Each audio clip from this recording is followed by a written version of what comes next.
Yeah? Okay, now I'd like to introduce Alan and Michelle, who are going to share for an hour and a quarter. So, together as well, by the way. A couple of my dear friends, so I'll just hand over to them. Cheers, Rick. Thanks, Rick. Cheers. Hi, everyone. My name's Michelle, and I'm a recovered addict. That's me done.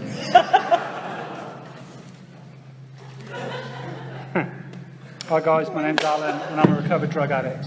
Hi, Al. And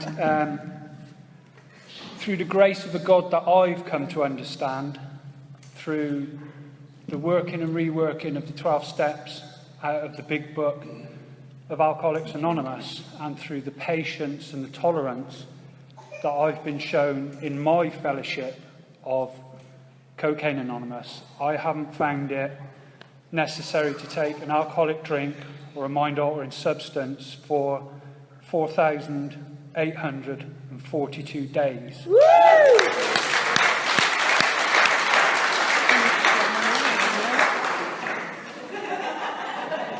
I just need to see how many I am now. It's slightly less.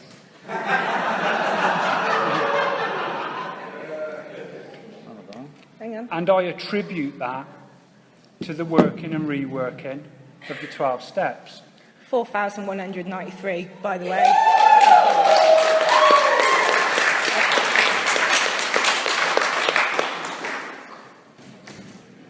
And to sponsorship, and to a home group, and to allowing myself to be sponsored, and allowing myself to be accountable to people around me, to the people close to me, to my friends, to my family in Cocaine Anonymous. Because what I know to be a fact is I tried this repeatedly on my own, and it never worked. It just never worked. I want to just read a little bit out of the big book, and then I'm going to gabble for a bit, and Michelle's going to gabble for a bit, and we're just going to see how it pans out. We had talked about how we were going to organise this and how we were going to do it, and then about 20 minutes ago, I think Jake said what they wanted, and it was totally different to what we'd worked out, so we're very much winging it. So it's a reading out of chapter 5 in the big book. It says, "Rarely have we seen a person fail who has not thoroughly followed our path. Those who do not recover are people who cannot or will not completely give themselves to this simple program. Usually men and women who are constitutionally incapable of being honest with themselves. There are such unfortunates, they're not at fault. They seem to have been born that way. They are naturally incapable of grasping and developing a manner of living which demands, doesn't suggest, which demands rigorous honesty. Their chances are less than average." See, there's a whole bunch of stuff in our fellowship that says we suggest this and we suggest that, but if you read the text to our fellowship, it's very clear there are certain things that are demanded if I expect to get the results that are promised. Now, my sponsor is big on honesty. Really, really big, and repeatedly he underlines that to me, that without honesty I'm not going to get very far forward. Unfortunately, he's in the room today, which means my story might be a little bit boring, but it is what it is. So I grew up in the West Country. Some of you with a keen ear may detect a slight accent in the way I speak, and I grew up around cider farms. And many people have heard this story before, but my story is just as it is. Not far from where I live, there's a little village called Slimbridge, and many years ago there was a guy who lived in Slimbridge who ran a cider farm, made rough cider. Anybody that's ever drank rough cider will know that as a substance, it's quite a strange substance to put into your body. It wants to get out of your body quickly, however it can and without warning. So you start to make really fast decisions. Your decision skills get much better when you drink rough cider. So this guy who ran this farm, his name was Bob, and he was affectionately known as Wobbly Bob. And for 50 pence, you could get a gallon of Wobbly Bob's Widowmaker. And I learned at a very early age that when I drank Wobbly Bob's Widowmaker, my perception to the world around me changed. I knew nothing about a spiritual malady. I knew nothing about the disease of addiction or alcoholism, twofold, threefold, whatever camp you're from. I knew nothing of this. All I knew was that when I drank Wobbly Bob's Widowmaker, life got all right. Life got all right. And I did that for years. For years, it did the trick. That and variations of it. I'm one of these members of Cocaine Anonymous who have never done cocaine, I don't believe. I've been sold it, allegedly. But if you don't know, there are people out there selling drugs who tell lies. And they will do such things. And I never drank champagne or fine wines. At best it would be a bottle of Thunderbird and a bottle of Concord wine, or maybe Mad Dog 2020. That was the peak for me. Most of it was rough cider or white lightning, or the stuff that's never seen an apple. Now there was a period where this worked for me. It calmed things down in my life. But what happened is, as I got into my teens, it seemed to stop working. It seemed to be that no matter how much I drank, I had lost that ability to speak to people. I had lost that ability to interact with people that alcohol had given me.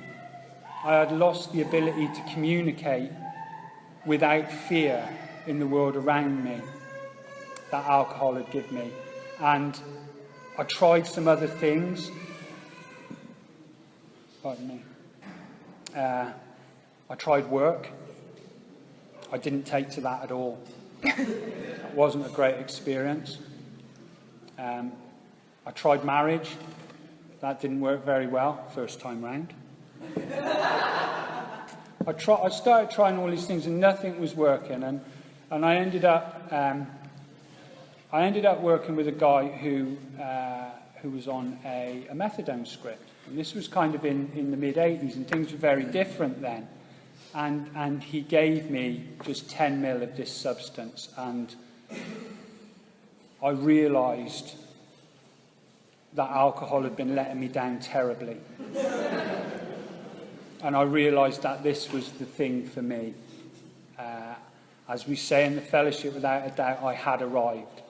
I experienced an ease and comfort that was totally overwhelming. And I said to him, wow, this is incredible. Where'd you get this? How'd you get this? And he told me. And I went to my doctor in the sleepy little village town I was in, and told him the story about how I was stricken with addiction, and heroin addiction had ruined my life, and all these terrible stories. I'd never seen heroin in my life, but I told him the stories.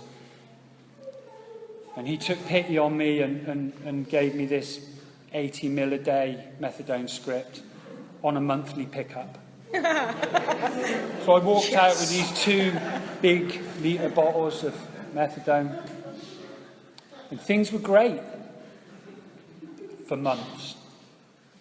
And then, of course, the inevitable happened, and things stopped being great. And therein started my journey, my progression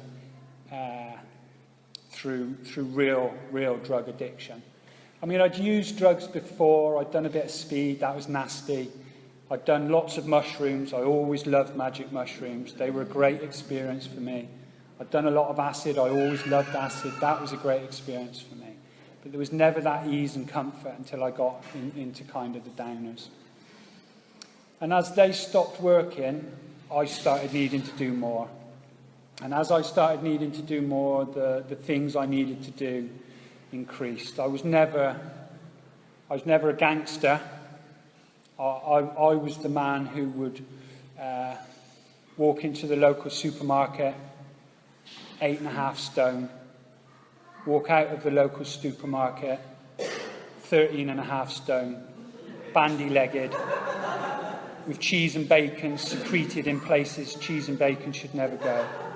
And I would deal my cheese and bacon, for I was a dealer of sorts then, and get my next bag and go and store. And over a period of time, people just kind of started moving away from me, and I wasn't the sort of person who moved about. I couldn't do the geographical stuff because I was too scared. I mean, through a lot of my using, I didn't even want to come out of the house when it was daylight.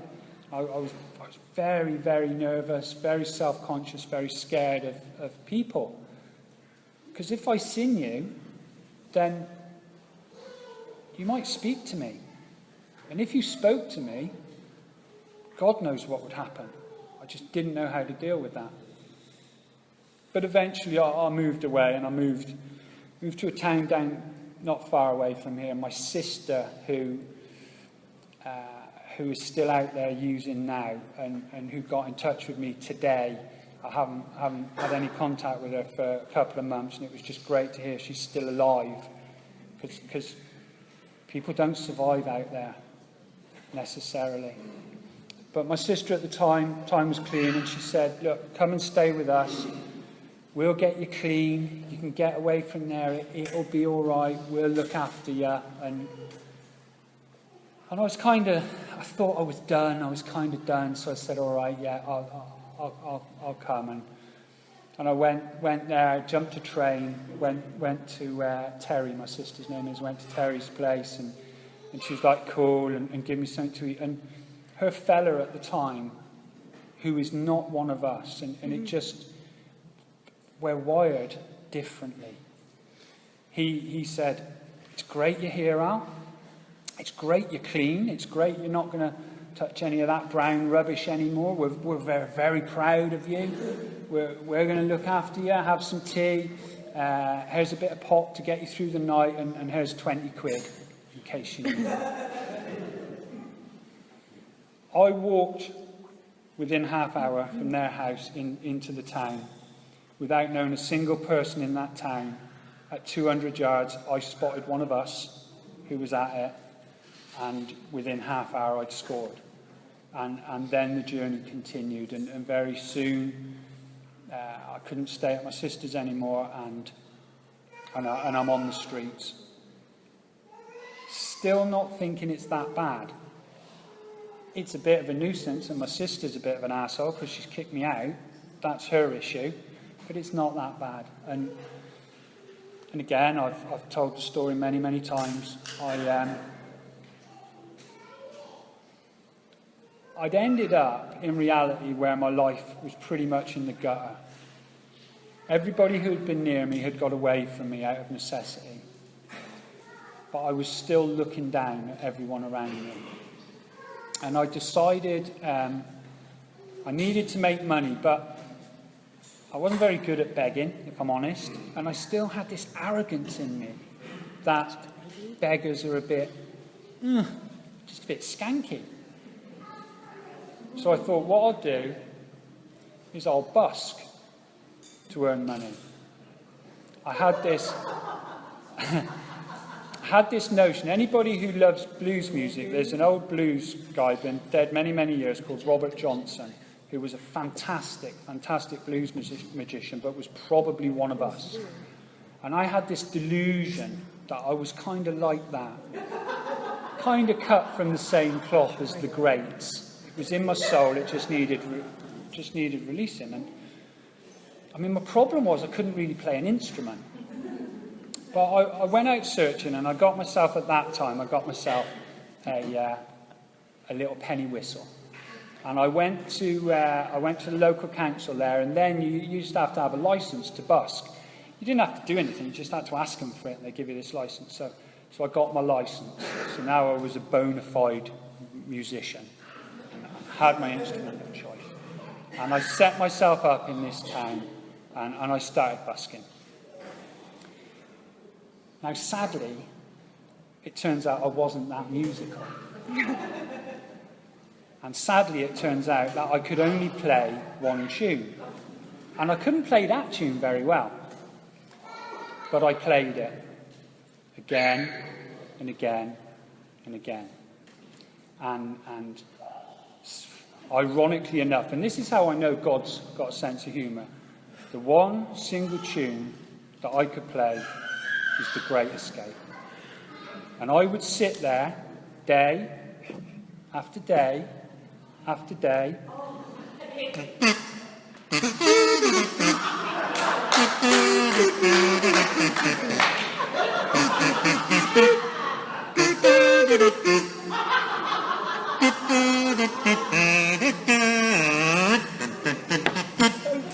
And again and again.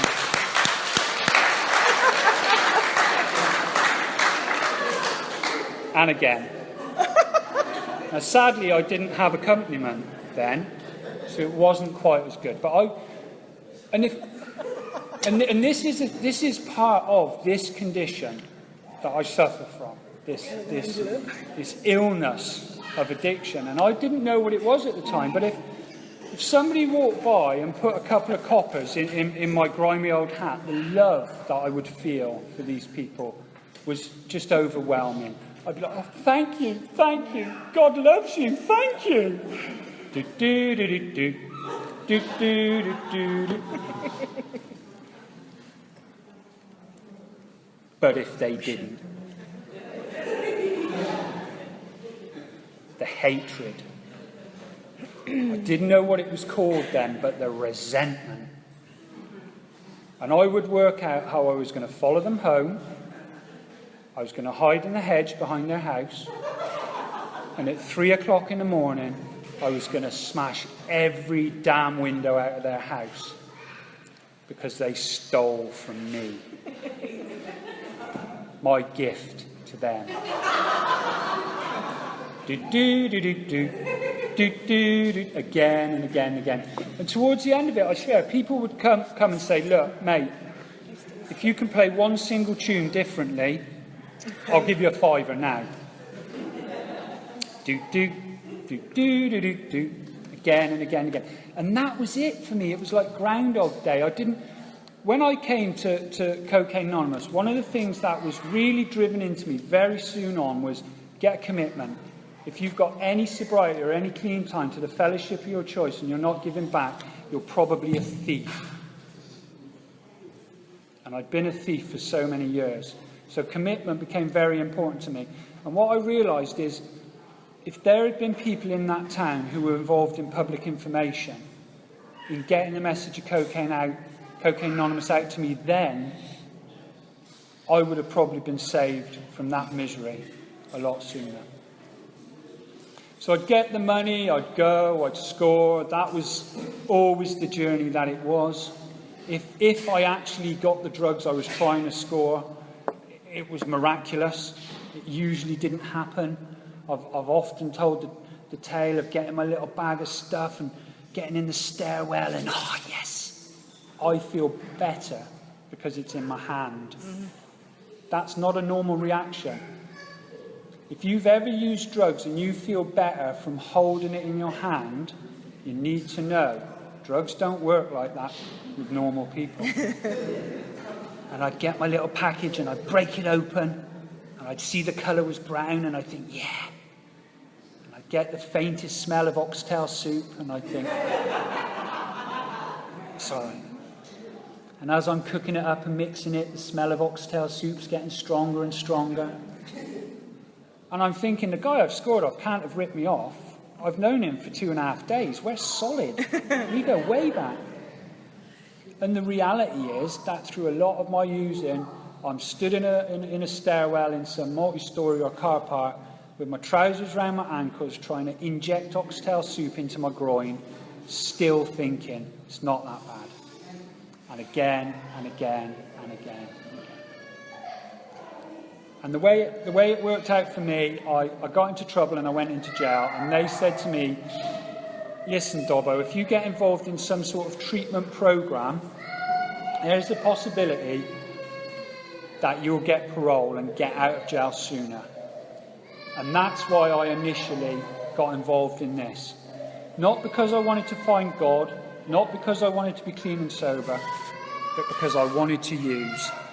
And I thought if I could convince the powers that be that I had grasped this, they would let me out and I could go and use.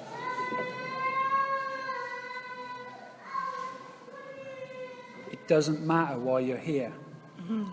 It doesn't matter if you're here to keep someone else happy. It doesn't matter if you're here on a jail swerve, on a parole thing. It doesn't matter if you're here to keep your partner happy. I couldn't give a monkey's what brings you into this room. Because what I learned in Cocaine Anonymous is the only thing that matters is you're in this room. Because the way it happened with me is you lot, with your spiritual trickery, started winding me in without me even knowing. I thank God that you didn't say keep coming back. You just said stay. There's nowhere else to go, just stay. Not only did you say stay, you said, I'll tell you what, while you're here, we'll give you a job to do. You can go and make the tea, you can do this, you can do the literature. My first literature commitment, I set the table out perfectly, and if anybody come near it, I was on them. I was absolutely on. You weren't getting near my literature table without going away with a bundle of stuff. And if anybody else in the home group started to take literature to give to other people, I'd be like, what are you doing? You're trying to steal my sobriety. I'll take care of that. I'd never been trusted with anything. I'd never been given responsibility, and you guys gave me that. And when I talked to you guys about my story, you didn't drop your head and start walking out of the room quietly. You looked at me and giggled and nodded and smiled. And I knew I was in the right place. And I knew Cocaine Anonymous was in that place.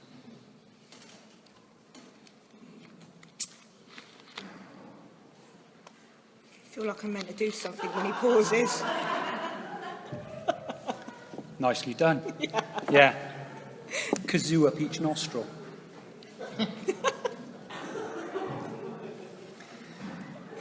I was given a responsibility when the message of Cocaine Anonymous was carried to me.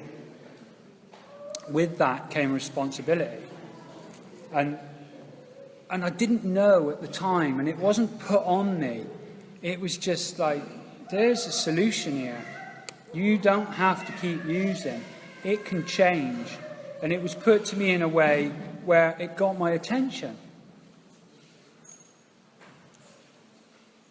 And there's a debt to pay. And I'm eternally indebted to the guys who did that for me. And I take that responsibility very, very seriously. So I go through the prison service and I start getting involved, and they give me the parole, and I come out and I go into a treatment centre.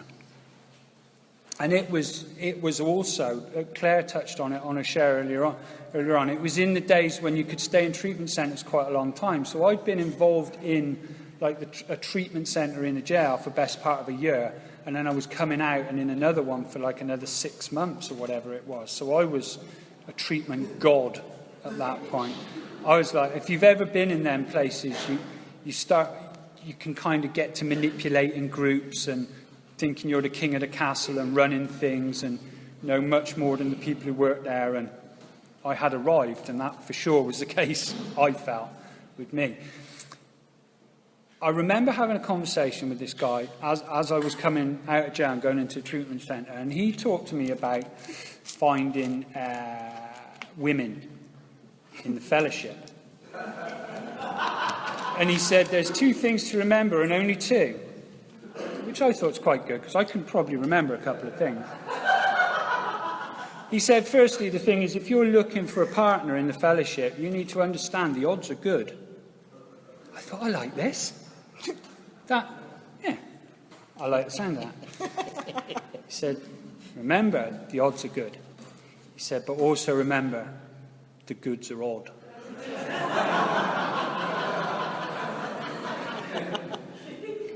So I met my wife in treatment. Hi. Now, this is the thing. Because we need to talk a little bit about relationships, because my whole recovery has been about relationships, whether it's my partner, whether it's my friends, whether it's my fellows, because I didn't know how to have a relationship. Nobody had showed me. And what I found is that by getting a sponsor, by getting someone who cared enough about me to be honest with me, who loved me enough to not be interested in what I thought I knew, he was very straightforward, and I couldn't give a monkey's out what you think you know about this. If we're going to work through the steps, we're going to work through the steps. By getting a sponsor and working through the steps... Sorry. Am I all right, or do I have to stop? No, you're all right. Okay.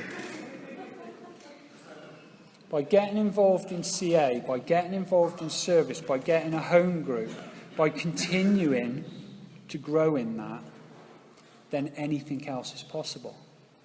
Because I'd heard loads and loads of stories about relationships in recovery never work. Relationships in recovery, you're wasting your time, it can never happen. What I didn't hear about was people who were having relationships in recovery, who were accountable to sponsors, who were serving their fellowship, who were helping the people around them, who were doing the things we talk about in the rooms all the time. And what I found is by prioritising that, it meant other things became possible. And that doesn't mean that's the case for everyone, but that certainly means that was the case for me. One of my pet peeves is this ridiculous notion that one size fits all in recovery. I've never heard so much bullshit in all my life. If this isn't an individual program, if this isn't tailored to every individual in this room, then I don't believe it can work. Because I can't stay clean and sober on Michelle's recovery. I can't stay clean and sober on Rico's recovery. I have to have my own recovery, and you better bet I have to take responsibility for it. And that's what I started doing. And from our point of view, there's a bunch of stuff that we do in recovery that's recovery related. If you come to our house, chances are you're going to come across a bunch of us sat together studying concepts, or a bunch of us sat together studying traditions, or a bunch of us sat together studying the big book. If you come into our house, that's the life. That's our life. Our life is Cocaine Anonymous. If you come on pretty much any Monday or Tuesday night when we're not doing that, you'll probably find me sat in the front room with one of my sponsees. God's been good with me with sponsees, by the way. He has a way of directing the real sick ones to me. And there's a couple of them out there. I can see you nodding. I know you know who you are. I'll be doing that. And Michelle will be in. We have a little cupboard in our house that's been changed into an office. He's sitting it like that with a desk like this, with loads of CA memorabilia everywhere and paperwork. And you'll find Michelle in there serving Cocaine Anonymous. So if you think the idea that getting together with the next person sick enough to accept with eagerness what you have to offer in recovery is just a case of doing that and it's sunshine and happiness, I need to underline that's not the case. There's effort and there's work that goes on. But what I've learned is the God that I have hooked up with in CA can do anything. Can do absolutely anything. That when I came here, I thought this was just about being clean and sober. And that was it. And that was so the thin end of the wedge. There's so much more on offer. This is much more than just a solution to drug addiction. This is so much more. when Rico said you got an hour and a quarter, I will happily talk about Cocaine Anonymous and recovery for an hour and a quarter, for 2 hours, for 3 hours. This is my life. This is not, I'm talking about something that's abstract. Everything I have is a result of Cocaine Anonymous and the programme in CA. However, I am a happily married man, so I'm going to be quiet for a few minutes and let Michelle talk for a bit, and hopefully I'll get a chance to come back in later, but when she starts, sometimes you can't stop her. So thanks for listening for now. Thanks, Al.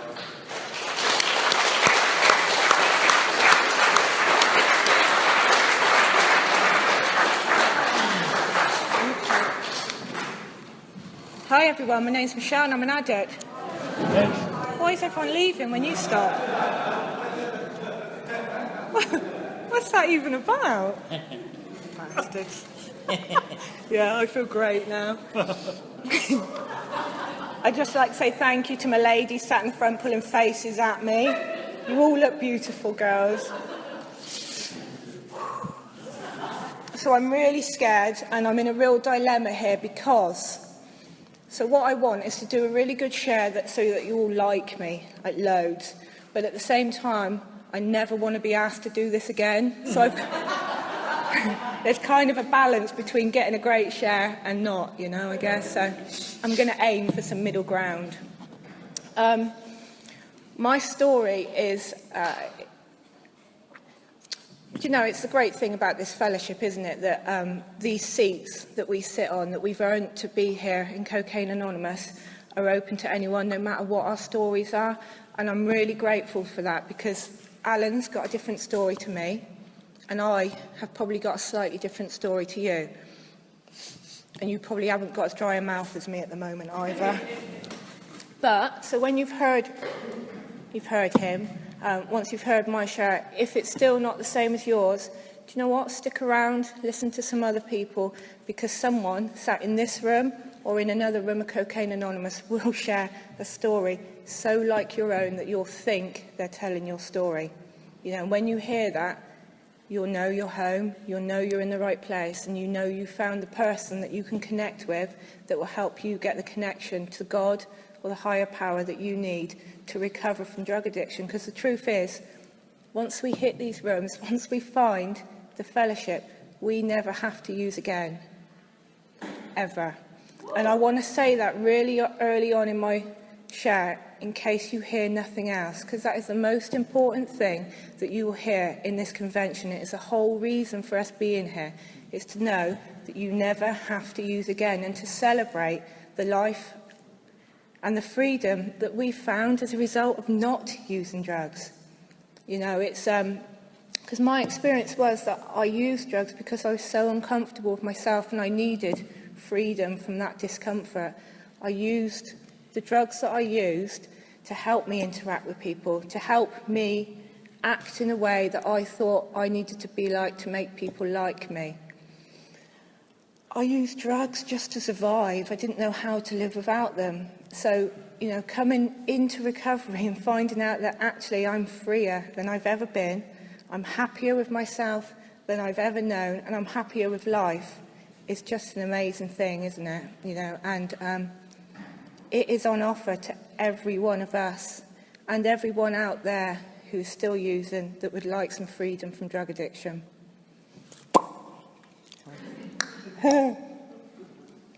I'm shaking too much on my cup as well. So my story, I also have a twang to my accent. I'd come from near Bristol, and you know, they're just, when I was growing up, there wasn't much to do. It didn't seem, you know, and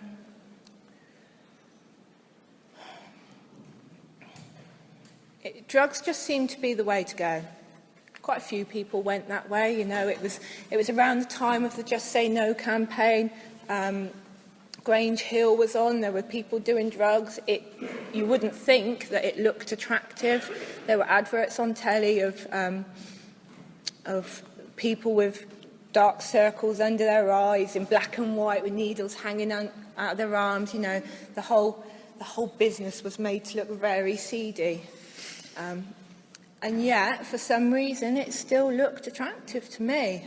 You know, that kind of stuff entices me. I don't know what that is. You know, maybe I've got a seedy side to me. I don't know.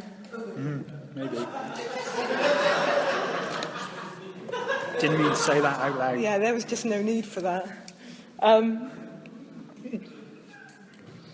So, you know, I experimented with all the drugs. You know, I went up through the ranks of it, starting with the everyday stuff and ending up on the Class A's. And throughout it all, through all the different drugs, I enjoyed all the different styles of highs. I enjoyed the ups, I enjoyed the downs. For many, many years, drug use was great. It brought happiness and joy to my life. I made some friends in it. You know, I met a lad who was going to be my soulmate, who I loved very much. We made plans together. We used to talk about... I mean, he really was my childhood sweetheart. My mum and dad loved him. His family didn't like me. I mean, never. No one's family's ever liked me, though, so that wasn't enough to put me off. But my mum and dad liked him, and we talked about making a future together. We were going to have children, get married, and all that kind of stuff. Although I'd had a difficult school sort of childhood and all that kind of thing, I'd actually somehow managed to land myself in a really great graphic design career that could have gone somewhere. I could have been someone. And, you know, everything was laid out to me. My life was going to be great. I had a family around me that loved me. It was just all right. And then one night, my partner, my childhood sweetheart, wanted to try heroin. You know, and I wasn't that for it. It was just, you know, he wanted to, and I felt like I should support him in it. So we had this night where we just tried a bit of heroin together. And for those of you that have done it, it absolutely ruined me on that first night. I remember literally just being laid in the back of the car. I couldn't move except to throw up, which was all over myself. I had people around me trying to hold my head up. I was being sick everywhere. I mean, it was messy. The childhood sweetheart was in a very similar state to me, and it was just great, you know? So the next day was an odd one, I've got to tell you, because he came round saying, I am never doing that shit again. And I nodded, thinking, what? Really? I can't wait. And that was probably the start of my demise, if I think about it. So he had no intention of ever using it again. I straight away didn't know how not to. I immediately moved into deceitful, deceptive mode. I immediately started going and scoring on my lunch break when he wasn't around. I immediately started stealing from him and everyone around me for it. You know, within 2 weeks, I'm at work on my keyboard, kind of what I found out to be going into withdrawals. I didn't even know what it was when it started. Going into withdrawals, my boss has to send me home. I obviously go down to my dealer and score some off him, and immediately I'm all right. You know, so therefore, heroin becomes my fix for many things, including kind of physical at that point. Probably within 2 or 3 weeks, my childhood sweetheart has found out that I'm lying to him, that I'm using behind his back, that I'm doing things that I shouldn't do, and he gives me the ultimatum. we've spent years planning our future, telling each other what we mean to each other, that we do anything for each other. And he gives me the ultimatum. It's either him or the drugs. You know, I had to say goodbye to him. There was just no other option for me at that time. You know, already, for me, the drugs were more important to the plans that I'd had for the rest of my life. You know, my morals and everything just went downhill from there for me. I relished in the seedy world of it for years. You know, there was probably nothing that I wouldn't do, no one I wouldn't steal from, no one I wouldn't lie to. Drugs were just my life. At that point, I truly believed that I was born to be a drug addict.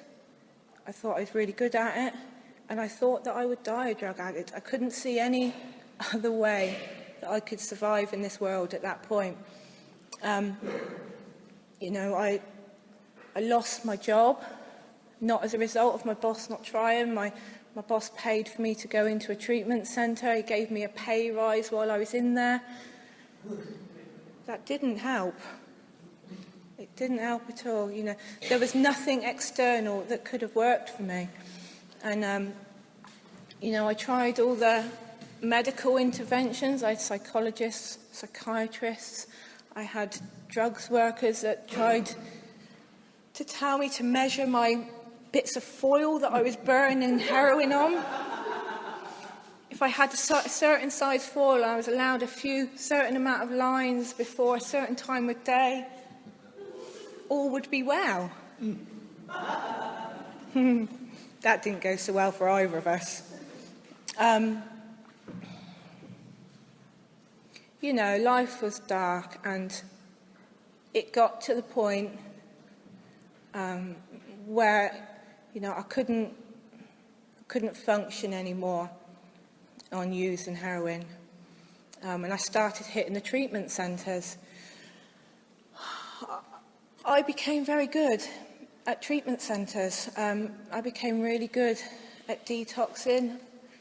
I could detox so well, guys, that within a 2-week period of being on detox meds, I could be physically relieved of the addiction of heroin and get myself a new soulmate. You know, and the goods are odd.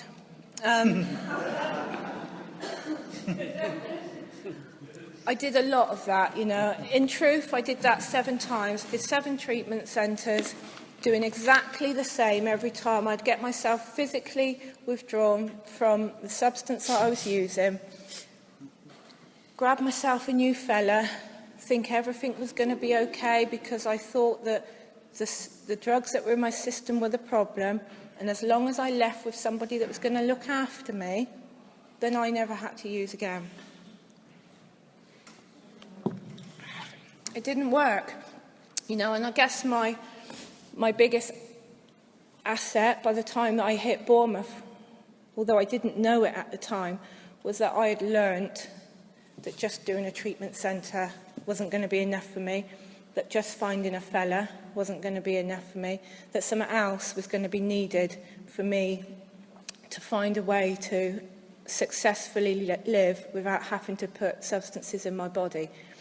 So when I turned up in Bournemouth, I was no different a person. I was still the same scuttler that had been in every other treatment centre that I'd ever been in. There's a girl in the room that was in my second treatment centre with me. You know, I was troubled. As somebody that's just had heroin removed from my system or any drug removed from my system, I'm a nuisance. I just, you know, I don't know how to act appropriately. So I get down to Bournemouth. I've been detoxed. I'm in my 7th treatment centre. And I'm looking for someone to look after me. Hello. He didn't know it at the time. So there was him and there was this other person that he was knocking around with in the treatment centre.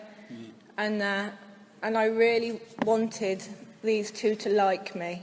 It was really important to me at that time that these two people were my friends. So and they were kind of hooking up and talking about the big book, talking about traditions. They were going to CA meetings, sitting at the front, joining in, sharing, all this stuff. And I had to pretend that I was into that as well.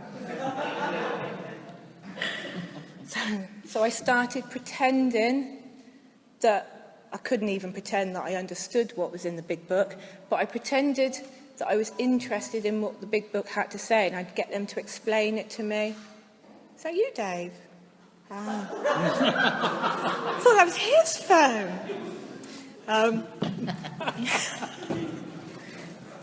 I started pretending that I was interested in what the big book was. They told me to get a sponsor, so I got a sponsor.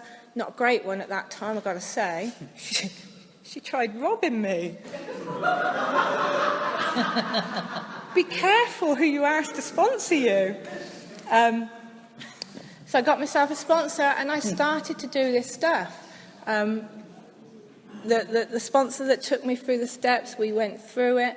I listened, I did what she said, and in spite of myself, I started to get freedom. The smiles that you guys used to walk round, or still do, walk round wearing, and the freedom to be yourselves, I started experiencing. Even though I had no intention of sticking around, I had no intention of sitting in Cocaine Anonymous meetings 11 years later like I am. All I wanted was a new experience with a different fella,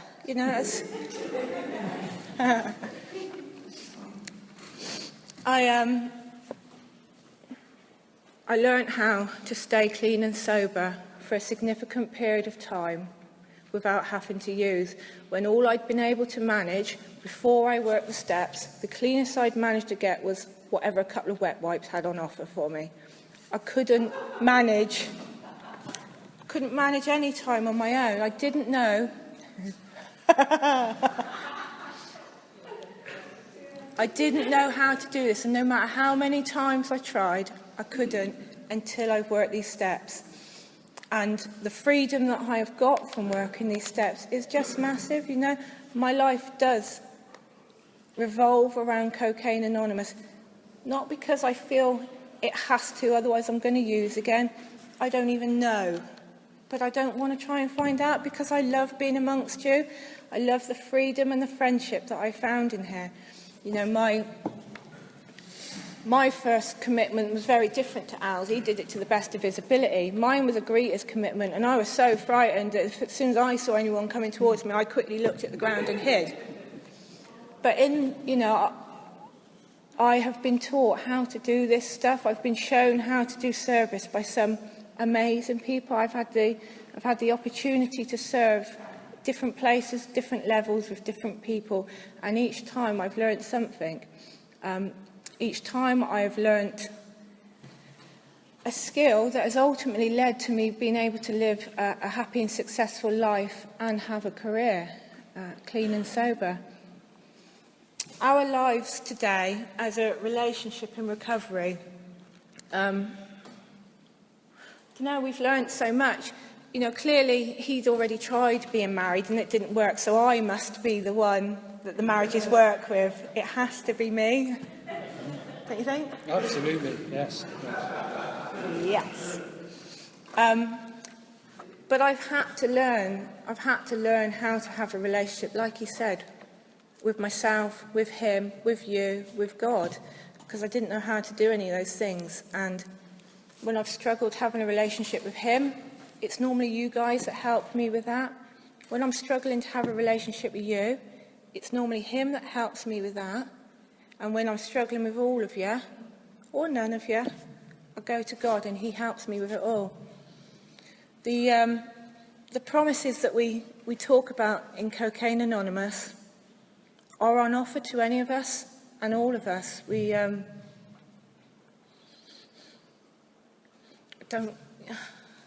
don't even know how to put into words how amazing this is compared to where I was all those years ago. The difference in me, I just couldn't imagine. I truly believed that if I managed to get myself a dingy little bedsit in Boscombe and just not use, life would be great. I couldn't see beyond that. We talk about our wildest dreams. I couldn't see beyond that. I didn't have any dreams. I'd never seen enough to make me dream big. I now know what is on offer to us. That stuff when you're brand new and you wonder who you're going to be without drugs, how you'll be, what you'll be. You can be whatever you want to be. You can be whoever you want to be, and you can be wherever you want to be. The world is open to us once we learn how to come off drugs and stay off them. The only deal is, in my understanding, that we work this programme like our lives depend on it, because it does, and then we help someone else work this programme like their life depends on it, because it probably does. There are plenty of people out there that need us and need what we've got on offer here and the solution that we have. So if there's anyone that hasn't got the freedom that we have, find somebody that with the connection. So anyway, back to when I was 13.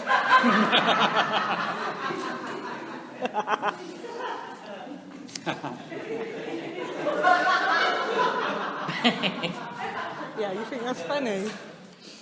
Anybody that wants what we've got to offer, find somebody else that you hear the connection with and ask them to help you. Unless they're busy, they'd love to help you, I'm sure, because that's what helps us. And I'm going to hand back to Al now.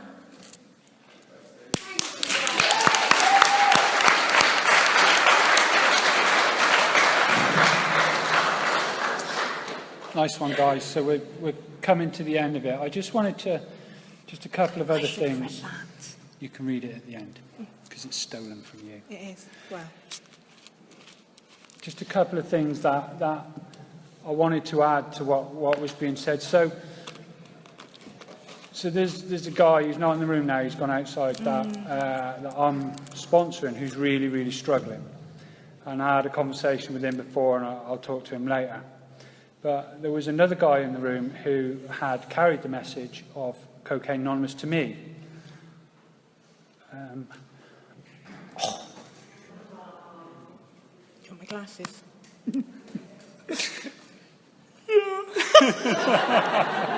Man up, pal, man up. There's power in this stuff, and I watched as the share was going on.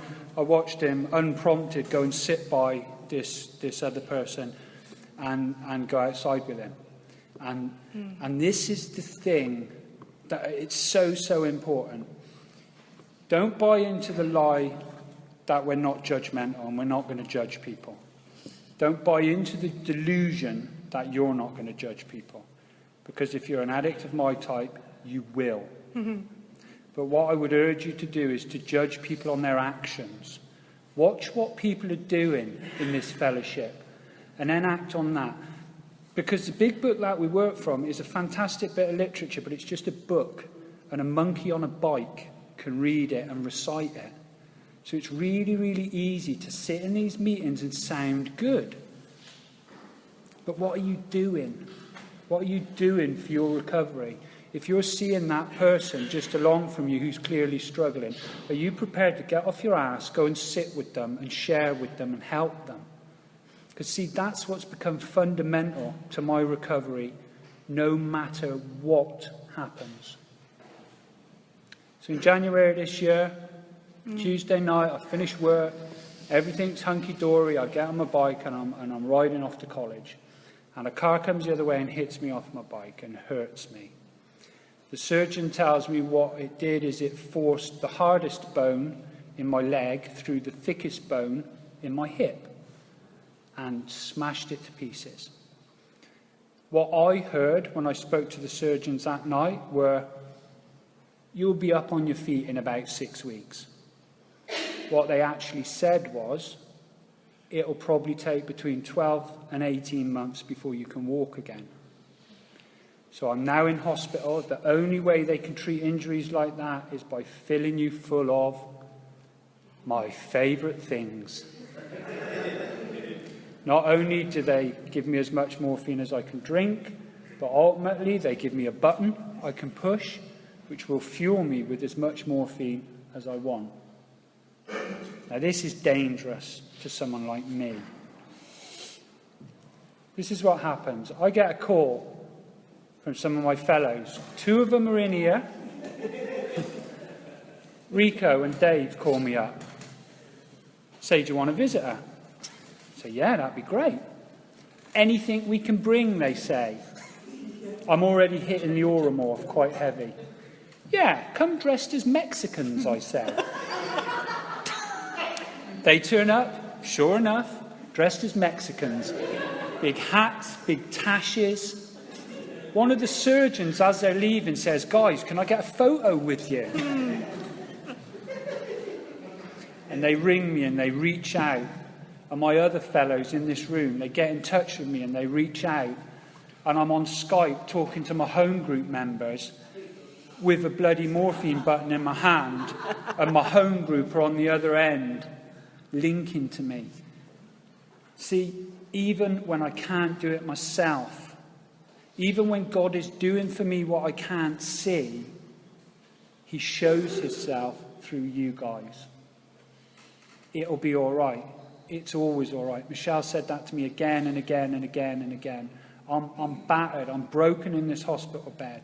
I don't know if I'm coming or going. I'm full of these, what turn out to be absolutely bloody horrendous drugs that are distancing me from the God of my understanding. And what that God then does is put people in front of me and go, it'll be all right. It's always all right. It's always been all right. It'll be okay. And do you know what? It is. And it was. And I went through that process, and my fellows reached out to me and did for me what I couldn't do for myself. I was never alone. I was never deserted.